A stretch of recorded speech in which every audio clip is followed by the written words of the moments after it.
नमस्कार, मैं हूं संजय शर्मा। आप देख रहे हैं 4 PM न्यूज़ नेटवर्क। गजब सीन चल रहा है। जम्मू कश्मीर को लेके तरह-तरह की बातें चल रही हैं। प्रधानमंत्री परेशान है कि कश्मीर हाथ से निकल रहा है। हरियाणा की तो उन्होंने छोड़ ही दी है, क्योंकि हरियाणा तो गया और हरियाणा के बाद संजय जोशी जी 2 रोटी ज़्यादा खाएँगे। और संघ कहेगा कि जेपी नड्डा जी अब बताओ, हमारी ज़रूरत है या नहीं है? और ये जो सास-बहू के रिश्ते हैं, ये और तीखा होंगे। अभय दुबे जी के संग रोड शो करता हूँ। मैंने ये तमाम बातें उनसे पूछी कि इन नतीजों के बाद भारतीय जनता पार्टी के लिए महाराष्ट्र कितना मुश्किल हो रहा है। जाहिर है कि राजनीति में अभी बहुत सारी गंगा में पानी बहना है। चलते हैं अभय दुबे जी के पास। बहुत शानदार बातचीत है, पूरी बातचीत सुनिएगा, अपनी राय दीजिएगा। चलिए बात करते हैं अभय दुबे जी से। 4 PM न्यूज़ नेटवर्क पे स्वागत है अभय दुबे जी आपका। हुँ, कश्मीर को लेके बहुत सारी चर्चाएँ तेज़ हो गई हैं हुँ, और विवाद टीवी चैनलों पे छिड़ा हुआ है कि 5 लोग गवर्नर नामित कर देंगे और उनके दम पे भारतीय जनता पार्टी बहुमत साबित कर लेगी कश्मीर में। हुँ। हालाँकि लोग ये कह रहे हैं कि जो 5 नामित किए जाएँगे, सरकार बनने के बाद नामित किए जाएँगे। मतलब सरकार के बहुमत से इन 5 का कोई मतलब नहीं होगा। तरह-तरह की चर्चाएँ चल रही हैं। आपका क्या रुझान मानना है कि क्या ये जो 5 लोग हैं, इनके दम पे बहुमत साबित करने की रणनीति बना रही है बीजेपी? क्योंकि हरियाणा में पत्ते पिट गए हैं। हरियाणा में बीजेपी ने लगभग मान लिया कि बहुत बुरी तरह हार हो ही गई। कश्मीर को लेके आपका क्या मानना है? देखिए, करीब 10 दिन पहले मेरे सामने ये सवाल आया था, तो मैंने इसके ऊपर खुद भी सोचा और थोड़ा पढ़ा-लिखा भी, परिस्थिति जानकारी तथ्यों की जानकारी प्राप्त की और कश्मीर स्थित अपने कुछ पत्रकार मित्रों से भी अनुरोध किया कि वो भी ज़रा भाई इस बारे में स्पष्टता करें। तो उन्होंने वहाँ पता लगाकर स्पष्ट रूप से मुझसे कहा और मैंने यहाँ जो जानकारी हासिल की थी, वो दोनों बिल्कुल मैच कर गए, दोनों मिल गए आपस में। वो ये है कि ये 5 लोग जो हैं, जो नामज़द विधायक होंगे, ये नामज़द विधायक चुने हुए प्रतिनिधियों द्वारा बनने वाले बहुमत से अलग होंगे। सब लोग जानते हैं कि जम्मू कश्मीर की विधानसभा में सदस्यों की संख्या 90 है, 90 90 है। उसमें बहुमत बनता है 46 में, 46 में बहुमत बनता है।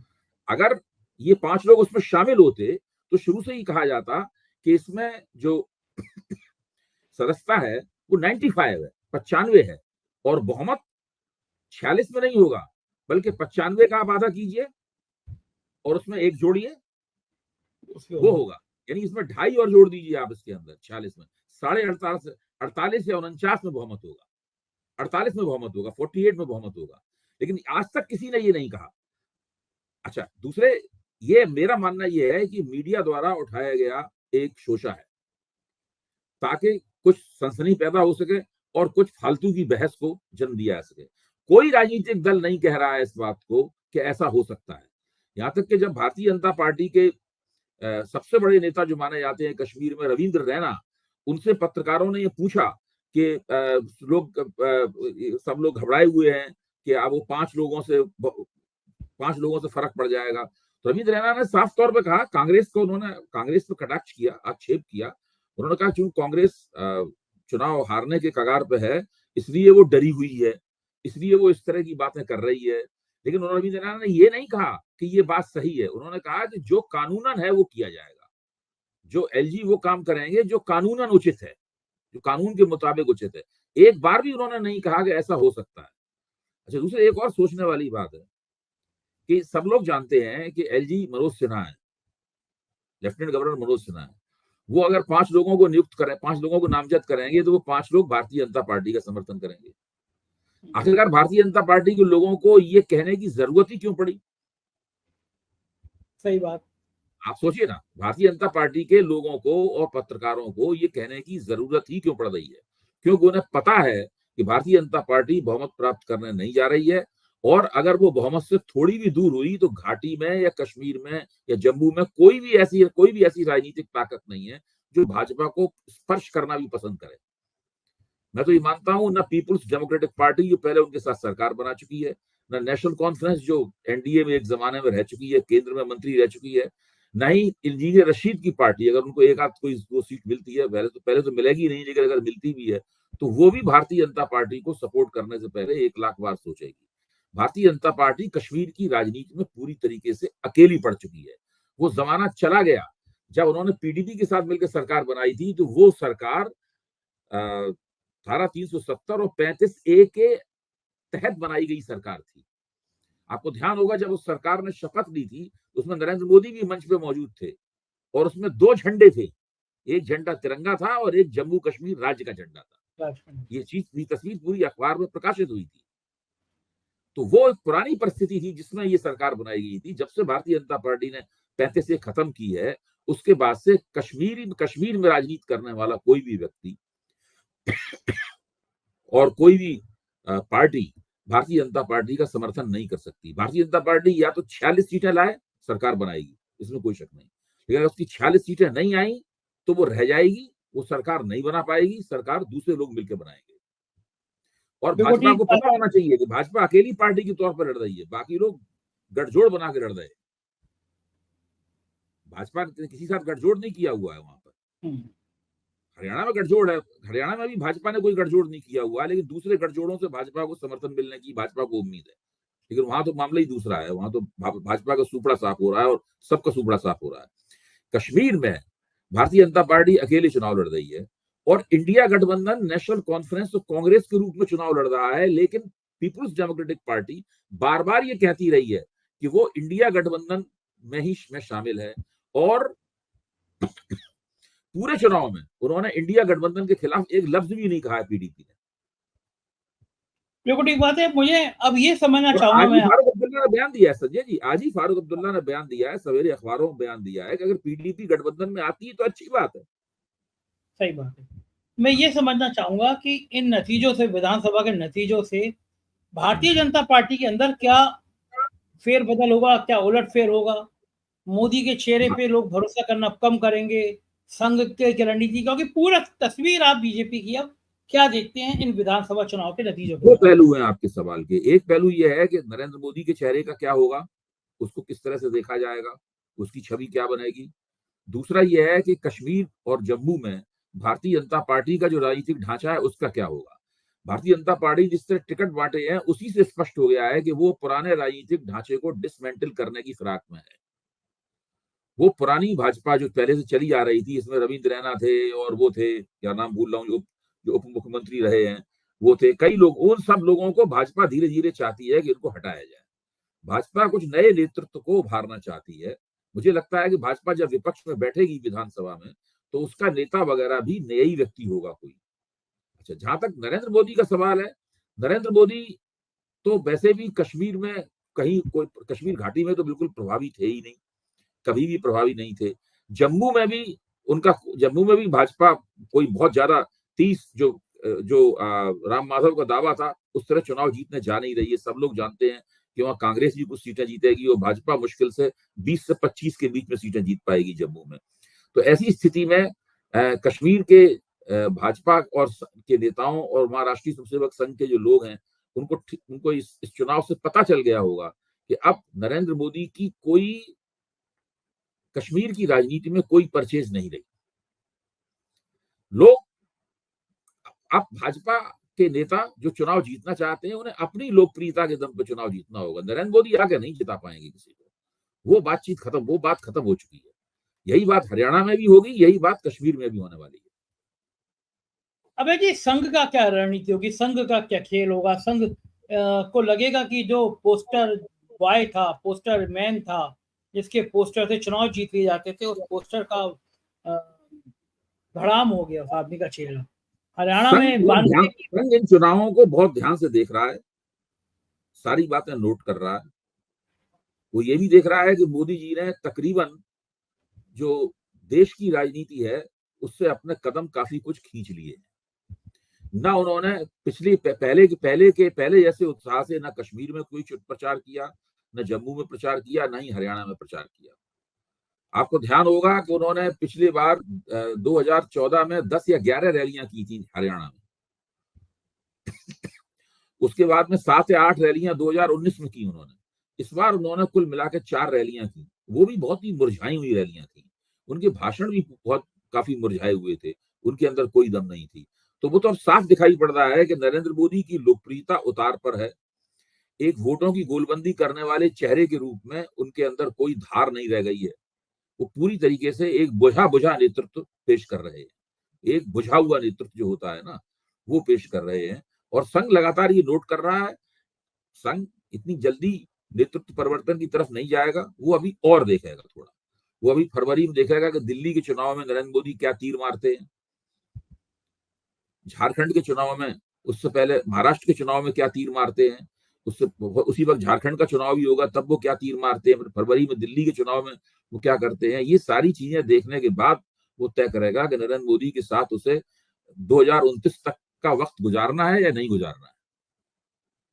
राहुल गांधी को एक नई संजीवनी लगातार मिलती चली जा रही है। उन्होंने ऐलान किया कि वो दिल्ली में अपनी यात्रा करेंगे। यात्रा 4 चरणों में होगी। मल्लिकार्जुन खड़गे, प्रियंका सब शामिल होंगे। तो अब राहुल गांधी को लगता है कि इस नतीजों से बहुत संजीवनी मिलने जा रही है, मतलब उनको नई एनर्जी आएगी राहुल गांधी को। देखिए इस मौके पे मुझे वरिष्ठ पत्रकार विनोद शर्मा की एक बात याद आ रही है, जो लोकसभा चुनाव नतीजों के बाद उन्होंने कही थी। विनोद शर्मा ने ये कहा था कि राहुल गांधी वही है जो पहले थे, हमें उन्हें देखने की हमारी नजर बदल गई है। राहुल गांधी में ऐसा नहीं है कोई नया परिवर्तन हो गया है, लेकिन उन्हें देखने की नजर बदल गई। लेकिन मैं मानता हूं, विरोध जी की बात से सहमत हुए मानता हूं, राहुल गांधी में भी परिवर्तन हुए हैं। राहुल गांधी भी अब पहले जैसे राहुल गांधी नहीं रहे, उनमें भी परिवर्तन हुए हैं। वरना ऐसा क्यों होता, आप सोचिए, यहाँ पे जैसे ही चुनाव खत्म हुआ वैसे ही राहुल गांधी फौरन महाराष्ट्र रवाना हो गए। नरेंद्र मोदी भी महाराष्ट्र में थे और राहुल गांधी भी महाराष्ट्र में थे। दोनों क्या कर रहे थे वहां पर, आप सोचिए क्या कर रहे हैं दोनों वहां पर। नरेंद्र मोदी जैसा होता है हर जगह जाके ऐलान करते हैं हम आपको इतने 100 करोड़ की, इतने 1000 करोड़ की योजनाएं दे रहे हैं, तो वो तो वहां इतने करोड़ की योजनाएं दे रहे थे। और राहुल गांधी कोल्हापुर में हाथ में संविधान की किताब लिए हुए, लाल किताब लिए हुए संविधान सभा कर रहे थे। आप सोचिए उनकी निगाह कहां पे है। वो जो महाराष्ट्र में दलित ओबीसी वोटर जो है, वहां राहुल गांधी की निगाह वहां पे है। ये राहुल गांधी बिल्कुल बदले हुए राहुल गांधी हैं, निरंतर सक्रिय हैं, निरंतर राजनीति कर रहे हैं और उन्हें पता है कहाँ चोट करनी है। किसी भी चक्कर में नहीं है, किसी बुद्धिजीवी की राय के मुताबिक नहीं चल रहे। मैं तो मानता हूं कि भारत के बुद्धिजीवी इतने कमजोर हैं, अगर उनकी राय कोई माने तो उसका भट्टा ही बैठ जाएगा। तो वो इसलिए वो कोई नहीं, वो किताबी किस्म की राय देते हैं। और नरेंद्र मोदी भी नहीं मानते किसी बुद्धिजीवी की राय, राहुल गांधी भी किसी बुद्धिजीवी की राय नहीं मानते। जब तक राहुल गांधी बुद्धिजीवियों की राय मानते रहे, उनकी वो बहुत बुरी तरह हारते रहे। आपको ध्यान होगा जब मायावती ने पूर्ण बहुमत प्राप्त किया था तो उस वक्त राहुल गांधी, प्रोफेसर जोया हसन और प्रोफेसर सुधा पाई, जो उत्तर प्रदेश की राजनीति के दो तथाकथित एक्सपर्ट जेएनयू के जो प्रोफेसर हैं, इन दोनों की राय पे चल रहे थे। क्या हुआ, कांग्रेस बुरी हालत हुई उनकी। तो राहुल गांधी समझ गए हैं कि इन सब लोगों से काम नहीं चलने वाला है, उन्हें अपना दिमाग लगाना पड़ेगा। और जब से उन्होंने अपना दिमाग लगाना शुरू किया है, जोखिम उठाना शुरू किया है, तब से उन्हें लगातार कामयाबियां मिल रही हैं। मेरे ख्याल से ये जो यात्रा करने जा रहे हैं, ये यात्रा उनकी नई एक कामयाबी का एक नया कदम होगी, और भी ज्यादा उनकी लोकप्रियता इससे बढ़ेगी। अच्छा, वो आपने कहा ना कि राय देने वाले, मुझे याद आया प्रशांत किशोर। उन्होंने चौपाल पे चर्चा कर एक रखा था यहाँ पे खटिया वटिया बिछा के, तो खटिया ही उठा के ले गए। प्रशांत किशोर जो है वो राय दे देके यहाँ तक आ गए। चुनाव से पहले उन्होंने राय दे दी कि अब की बार 400 पार तक तो हो जाना चाहिए, बड़ा बहुमत आ जाना चाहिए। ऐसी फजीयत हुई कि अब उनकी पार्टी को भी कोई नहीं पूछ रहा। तो राय देने वाले मामलों में मेरे दोस्त ब्यूरोक्रेट थे, उन्होंने कहा था कि राजा जो है वो काम से देखता है, उसे केवल अच्छी बातें सुनना पसंद होती है कि आप बड़ा अच्छा काम कर रहे हैं, आप ही अच्छा काम कर रहे हैं, आप ही अच्छा काम कर सकते हैं। तो वो जो है राहुल गांधी, आपको लगता है कि इन सब चीजों से थोड़े अलग हुए हैं? कॉकस अभी बन नहीं पाया उनके चारों तरफ इस तरह का। देखिए, मुझे लगता है कि नेता को कोई नहीं बता सकता कि उसको चुनाव कैसे लड़ना है। अगर मैं इस प्रकार की जरूरत करता हूं तो मैं बेवकूफ हूं।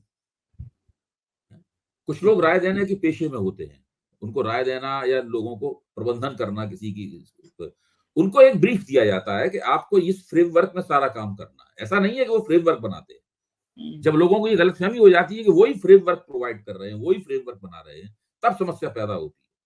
तमाम प्रबंधक ऐसे होते हैं जो नेता के साथ बैठकर बातचीत करते हैं, विचारों का आदान प्रदान होता है और वो दोनों मिलकर एक निर्णय पर पहुंचते हैं कि ऐसा ऐसा करने से हमको लाभ होगा।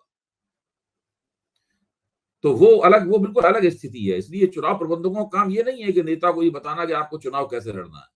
वो तो पूरी वो तो उसी दिन से वो नेता पराजय की तरफ रवाना हो जाएगा अगर वो इस तरह की बातें सुनने लगेगा या मानने लगेगा। और जो चुनाव प्रबंधक ये मानते हैं कि हमारी बात नहीं मानी तो बेकार है, हम काम क्या करेंगे, फायदा क्या होगा, वो भी नहीं टिकते मैदान में।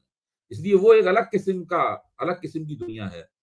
और जो रियल पॉलिटिक होती है, जो वास्तविक राजनीति है, जमीनी राजनीति है, जिसके अंदर एक दूसरे की गला काटू प्रतियोगिता होती है, इसके अंदर वो राजनीति तो अलग तरीके से होती है। और राहुल गांधी उस राजनीति को करना जान गए हैं। वो ये जानते हैं कि हमें अपना अटैक कहाँ करना होगा। देखिए, हरियाणा में जिस तरीके से दलित वोटों ने भाजपा की तरफ जाने से इनकार किया, वो इस बात का प्रमाण है सबसे बड़ा कि अभी भी संविधान वाली बात जो है ना, ये भारतीय जनता पार्टी संविधान के साथ एक गलत छेड़छाड़ करना चाहते हैं, आरक्षण से छेड़छाड़ करना चाहते हैं, अभी भी लोगों के दिमाग में है वो। और राहुल गांधी उसका पूरा दोहन करना चाहते हैं, लोगों की उस भावनाओं का। बिल्कुल बिल्कुल ठीक बात है। और ये राजनीति शायद इसी को कहते हैं। लोगों की बड़ी निगाह लगी हुई है कि दिल्ली में क्या होगा, क्या राहुल गांधी और आम आदमी पार्टी में समझौता होगा, तालमेल होगा, ये बड़ा लोग जानना चाहते हैं। नहीं होगा, नहीं होगा। देखिए, दिल्ली विधानसभा की राजनीति अलग तरह की है। मैं अभी से आप गारंटी से कहता हूं, कोई नहीं होगा, कुछ भी नहीं होगा। उसका कारण है, आम आदमी पार्टी का प्रभुत्व ही इस शर्त के ऊपर बना है दिल्ली में कि कांग्रेस का जो वोटिंग परसेंटेज है वो 10% से घट के इतना घट जाए कि तकरीबन वो निष्प्रभावी हो जाए। जहां जहां कांग्रेस, जब भी कांग्रेस मजबूती से लड़ती है, वहां भारतीय जनता पार्टी जीतती है। फायदा कांग्रेस को नहीं फायदा होता है, भाजपा को फायदा होता है। तो अरविंद केजरीवाल के लिए जरूरी है, जिस तरह उन्होंने 2015 में किया था और 2020 में किया था, उसी तरीके से एक बार फिर कांग्रेस का जो वोटिंग परसेंटेज है वो बिल्कुल वो 5%, 6% पे ले आए। 5, 6, 7% अगर रहेगा कांग्रेस का वोटिंग परसेंटेज, तो उसका कोई प्रभाव नहीं पड़ेगा, एक भी सीट उनकी कन्वर्ट नहीं होगी और कहीं भी लड़ाई जो है वो त्रिकोणात्मक नहीं होगी। जैसे ही लड़ाई त्रिकोणात्मक होती है, वहां भाजपा के जीतने की संभावना बढ़ जाती है, वहां आम आदमी पार्टी के लिए जीतना मुश्किल होता है। आम आदमी पार्टी जिस तरह का परिणाम चाहती है दिल्ली में, आम आदमी पार्टी दिल्ली में 70 सीटों की विधानसभा में 36 सीटें नहीं जीतना चाहती। आम आदमी पार्टी चाहती है कि कम से कम उसे 55 और 60 और पिछली बार जो 63 का परिणाम आया था, इसके बीच में कुछ सीटें प्राप्त हो। वो एक बड़ी जीत चाहती है दिल्ली। आम आदमी पार्टी तभी अपने आप को कामयाब मानेगी, तभी वो अपनी पीठ ठोकेगी अपने हाथ से, जब वो इतनी बड़ी जीत हासिल करेगी। साधारण जीत हासिल करना आम आदमी पार्टी का दिल्ली में मकसद नहीं है। इतनी बड़ी जीत कांग्रेस से गठजोड़ करके नहीं हासिल की जा सकती। ठीक बात है, लेकिन लगता है आपको कि जिस तरह से सरकार आज कल फिर ईडी की रेड पड़ी है, उनके एमपी के यहाँ संजय सिंह ने प्रेस कॉन्फ्रेंस की, आरोप लगाए मनीष सिसोदिया फाले ने, तो जिस तरह ईडी वीडी सरकार पीछे पड़ी हुई है, आपको लगता है आम आदमी पार्टी चुनाव बेहतर लड़ पाएगी? ये लोग इतना ज्यादा मेरा कहना है जितना अब ये जितना ऐसा करेंगे उतना ही और पीछे जाएंगे। इस सबका उल्टा असर हो रहा है। देखिए, अगर लोकसभा चुनाव में इस सबका कोई अच्छा असर होता तो भारतीय जनता पार्टी को उसका कहीं वोट में लाभ होता ना, मतलब लोगों में उत्साह आता, लोग जोश में भारतीय जनता पार्टी पक्ष में वोट डालते। नहीं होगा। इस सब ये सब भ्रष्टाचार वाला सवाल जो नरेंद्र मोदी ने उठाया था कि विपक्ष की पार्टियां भ्रष्ट हैं, इसलिए वो उनके खिलाफ और ज्यादा तेजी के साथ सरकार में आने के बाद हमला करेंगे। ये सारी चीजें, ये पूरा शिराजा जो है वो ढह चुका है, क्योंकि भाजपा के पास कोई प्लान बी नहीं है राजनीति करने का, और वो पुरानी शैली में 4 जून 2024 से पहले की शैली में ही राजनीति कर रही है। इसलिए ये सब घटनाएं हो रही हैं। भाजपा अभी तय नहीं कर पाई है कि राजनीति करने का नया तरीका कौन सा होगा। इसमें कोई लाभ नहीं होने वाला है जो आम आदमी पार्टी में फर्क पड़ेगा। ये जो भ्रष्टाचार के आरोप लगे, केजरीवाल जेल चले गए, मनीष सिसोदिया गए, संजय सिंह गए, सचेन गए, पहले भी सुन चुका हूं। और आज ही मैंने एक चैनल के ऊपर यशवंत देशमुख का वक्तव्य सुना है, जो पहले मेरे साथ एबीपी चैनल पे भी वो दे चुके हैं। यशवंत देशमुख ने साफ तौर पे कहा कि जो लोग इस मुगालते में हैं कि अरविंद केजरीवाल के जेल चले जाने से या उनके ऊपर भ्रष्टाचार के आरोप लगे रहने से उनकी लोकप्रियता कम हो गई है, वो पता लग जाएगा कि वो कितनी गलतफहमी में। अरविंद केजरीवाल की दिल्ली में या आम आदमी पार्टी की लोकप्रियता कम हो गई है, उन्होंने साफ इनकार किया कि ऐसा कुछ भी नहीं हुआ।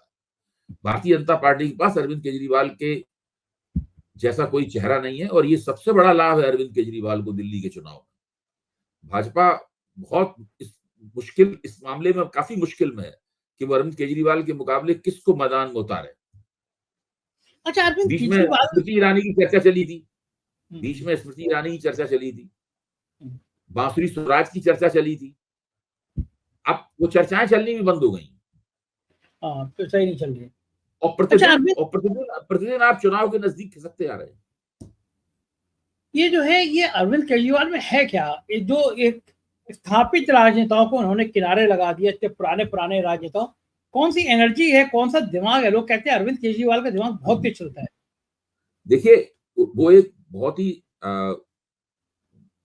ही सोफिस्टिकेटेड नफीस किस्म के रणनीतिक मानस के धनी है और आम आदमी पार्टी चूंकि भ्रष्टाचार विरोधी आंदोलन के गर्भ से निकली है, इसलिए उसके अंदर अभी भी कार्यकर्ताओं की जो वॉलंटरी स्पिरिट होती है, जो स्वयंसेवी भावना होती है, वो बड़े पैमाने पर मौजूद है। अच्छा, दूसरे देश में कई जगहों पर कई जगहों पर आम लोग जो है वो पुरानी पार्टियों से ऊब रहे हैं। एक तरह का फटीग फैक्टर है पुरानी पार्टियों के प्रति। जैसे ही फटीग फैक्टर शुरू होता है, लोग पुरानी पार्टी वो राजनीति में स्पेसेस पैदा होने लगते हैं, इस गुंजाइशें पैदा होने लगती हैं और वो गुंजाइशें मांग करती हैं कि कोई नई राजनीतिक ताकत उसमें आए। पिछले दिनों एक नई राजनीतिक ताकत के तौर पर आम आदमी पार्टी का जो सफल उदय हुआ है, उसके पीछे ये कारण बहुत बड़ा है। ये चलेगा सिलसिला, लोगों का भरोसा बना रहेगा दिल्ली चुनाव में? भाई, आप देख रहे हैं कि 10 वर्ष से तो लगातार वो दिल्ली में चुनाव जीत रहे हैं। 2013 में भी वो चुनाव जीते थे। हालांकि वो सरकार बहुत अल्पकालीन सरकार थी, लेकिन 2013 में भी उन्होंने भाजपा को नहीं जीतने दिया था। फिर बाकी दोनों चुनावों में तो भाजपा को उन्होंने बहुत जबरदस्त पराजय दी। फिर उन्होंने पंजाब के अंदर अपने झंडे गाड़े, वो भी छोटा मोटा चुनाव नहीं जीता, पंजाब का चुनाव भी दिल्ली शैली में ही उन्होंने जम के जीता था। और आज स्थिति यह है कि न तो कांग्रेस के पास अरविंद केजरीवाल के मुकाबले खड़ा करने के लिए कोई चेहरा है, न भाजपा के पास कोई चेहरा है। इन सबका नेतृत्व फीका पड़ चुका है। अरविंद केजरीवाल का नेतृत्व आज भी नया लगता है, ताजा लगता है। एक वो दिल्ली चुनाव के बाद एक बहुत बढ़िया कार्टून आया था कि एक स्कूटर पे 3 लोग बैठ के जा रहे हैं और लिखा था कि भाजपा विधायक। वो स्कूटर पे ले आए थे, 3 ही जीत पाए थे। तब भी बड़े जो रणनीतिकार है, बड़ा वो विश्लेषण करते थे कि बीजेपी का और आम आदमी पार्टी का बड़ा कड़ा मुकाबला है दिल्ली में। ऐसे ऐसे सर्वे आते थे, कौन जीतेगा कह नहीं सकते, और सीटें आई 3 बीजेपी की। गजब सर्वे था। लेकिन एक चीज मुझे बताइए अभय जी, हरियाणा में एक बड़ा सवाल ये खड़ा हो रहा है कि मुख्यमंत्री कौन बनेगा? दीपेंद्र हुड्डा, उपेंद्र हुड्डा, या फिर शैलजा, या कोई चौथा नाम? देखिए, चर्चा करने के लिए हम लोग इसके ऊपर अलग से 1 घंटे तक चर्चा कर सकते हैं, हरियाणा में कौन मुख्यमंत्री बनेगा। लेकिन क्या इस चर्चा की आवश्यकता है? मैं ईमानदारी से आपसे पूछ रहा हूँ। नहीं। हरियाणा में एक ही व्यक्ति मुख्यमंत्री बनेगा, बशर्ते खुद वो मुख्यमंत्री पद की दौड़ से ना हट जाए। उसका नाम है भूपेंद्र सिंह हुड्डा। हरियाणा में कांग्रेस ने टिकट बांटे हैं, 90 में से 72 टिकट उनकी मर्जी से दिए गए और इतने बागी जो लड़ रहे हैं वो सारे हुड्डा के आदमी हैं और वो ऐलान करके कह रहे हैं कि चुनाव नतीजा जैसी आया, अगर हम जीते तो हुड्डा साहब के साथ चले जाएंगे। तो वहां तो कोई जमीन पे तो कोई प्रतियोगिता है ही नहीं। ये सिर्फ मीडिया द्वारा चलाई जाने वाली बातें हैं, इनका राजनीतिक यथार्थ से कोई संबंध नहीं है। एक आखिरी सवाल। कुछ समय पहले मालदीव के राष्ट्रपति को बड़ी गाली दे रहे थे लोग, मतलब जितनी पेट में भक्त हो सकता है, भक्त उतनी गालियां दे रहे थे कि हम संबंध तोड़ दो, ये कर दो, वो कर दो। प्रधानमंत्री कह रहे हैं कि मालदीव से तुम्हारा कब का रिश्ता है। मतलब प्रधानमंत्री की बात की भाव निकालना था कि बिल्कुल आत्मा है मालदीव के राष्ट्रपति। तो पाकिस्तान जा रहे हैं भारत के विदेश मंत्री, मालदीव वाले जिनको गाली दे रहे थे भक्त, उनसे दिल का रिश्ता है। ये भक्तों की मजाक क्यों उड़वा रहे हैं प्रधानमंत्री? देखिए, 2014 के लोकसभा चुनाव के बाद से ये जो एक भक्त नाम की श्रेणी बनी है, पहले नहीं हुआ करती थी। पहले समर्थक हुआ करते थे और निष्ठावान समर्थक होते थे, भक्त नहीं होते थे राजनीति में। ये जो श्रेणी बनी है, ये भारतीय राजनीति के सबसे मूर्ख, सबसे ज्यादा नासमझ, जिनका दिमाग पूरी तरीके से ठस है, ये उन लोगों की श्रेणी है। आप समझ रही है, जो ये कहते हैं उसका अब जैसे एक समय आने वाला है, जो आ भी गया है समय, ये जो कहेंगे जैसे कहना शुरू करें, मान लो ठीक उसका उल्टा होगा। जैसे बहुत से नेता होते हैं, जिस पार्टी में जाते हैं उन्हें माना जाता है कि मौसम विज्ञानी है, वही पार्टी जीतेगी। तो आप समझ लीजिए, अगर ये जितने जोश के साथ किसी मुद्दे पे कोई किसी चीज की पैरोकारी कर रहे हैं, आप समझ लीजिए राजनीति में सबसे उल्टा होगा बिल्कुल। ये बिल्कुल बेकार है, इनके दिमाग में कुछ भी नहीं है। ये लगता है ऐसे ट्वीट करके, एक्स पे बोलकर या कुछ व्हाट्सएप पे लिख के या फेसबुक पे लिख के ये सब करके कुछ ये अपना मनोरंजन करते रहते हैं और अपना छोटा-मोटा इनका जो गुट है उसका मनोरंजन होता रहता है। इसका व्यावहारिक राजनीति से, हकीकत से कोई संबंध नहीं है। इन्हें कुछ ना आता है, ना समझ में आता है और ना कभी आएगा। बिल्कुल ठीक कह रहे हैं आप। बहुत-बहुत शुक्रिया अभय जी, इतना कीमती समय देने के लिए, आभार। ये थे अभय दुबे जी और आपने सुना कि क्या शानदार बातचीत की है। आपको लगा होगा कि एक अनुभव के साथ वो कह रहे हैं कि केजरीवाल की राजनीति अभी और बड़ा गोल खिलाएगी। आपको कैसी लगी बातचीत ज़रूर बताइएगा। शुक्रिया, थैंक यू।